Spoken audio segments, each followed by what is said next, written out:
en charolas y no es el mismo el proceso. Yeah. Tarda más o It's so foggy. You just, well, you don't see it. Hola. Some room there, so you check where you wanna. Are you sitting in the front? Yeah, I am sitting. This morning, we leave Mexico City behind and travel just a little further south into a quieter part of the city. We arrive at San Pedro Tláhuac, a community that feels untouched. Here, Nahuatl descendants still preserve their way of life. There's no rush here, hardly any traffic. We step onto a Trajinera, a simple flat-bottomed boat.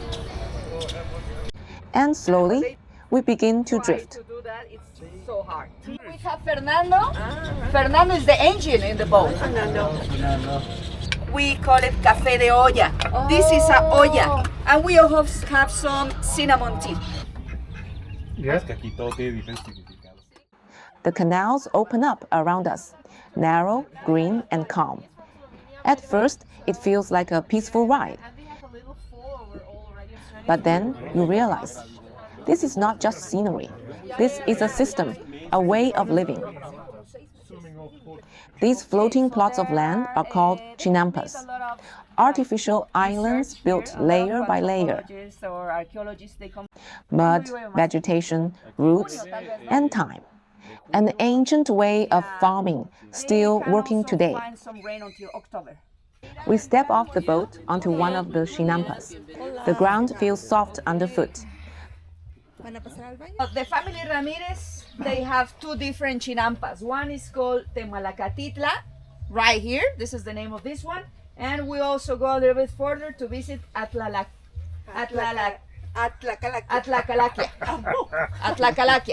The Ramirez family shows us how things are grown here.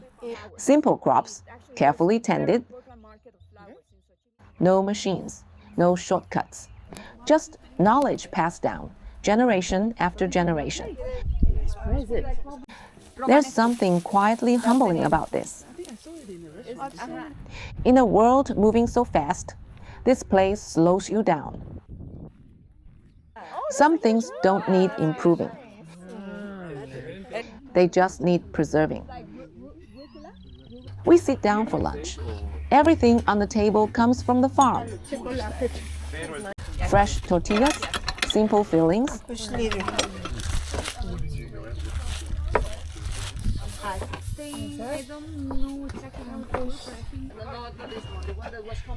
You're not just eating a meal here, you're part of a cycle. Water, soil, plant, and people. And for a moment, I felt grounded. By midday, we say goodbye. And just like that, we leave this place behind. Es como el club bíblico. El diablito. El diablito.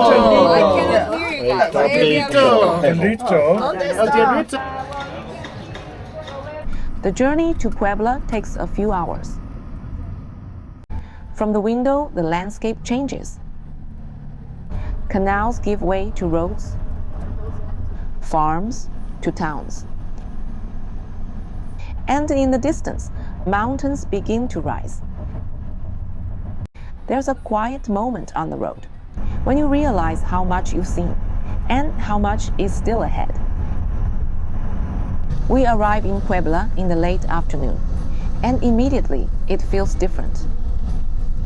The streets are lined with colonial buildings, stone, tiles, a contrast to what we just left.